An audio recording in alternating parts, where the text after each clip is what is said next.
AODSK has sent us this fully mechanical metronome, and I just want to kind of show you guys how it works. So it's got this protective cover on the front that just comes off, and then of course you have the protection for the weight that's inside. So you just pull those two pieces off and release the pendulum here. So you can see there are numbers on both sides of the pendulum that are measured. So that is your tempo numbers. And then you can adjust the weight to the desired tempo.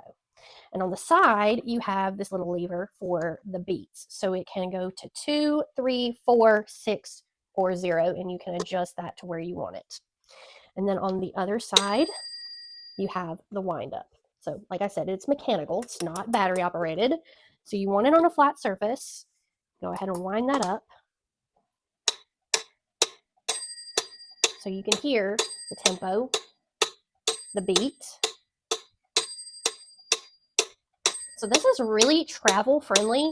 So if you give lessons to kids and you want to teach them tempo and beat, and you want to take this with you, it's super lightweight and easy to carry. Really nice to just set on top of your table or your piano, your instrument, wherever you need to take it, and you can do that. And it's so easy to just put everything back into place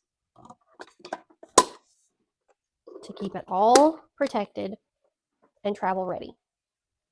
So if you're looking for a really good mechanical metronome, I definitely think you should check this one out. I think it is a really great tool for musicians, especially for musician teachers or kids that are learning. And I'm going to put the link for this one down in the description below.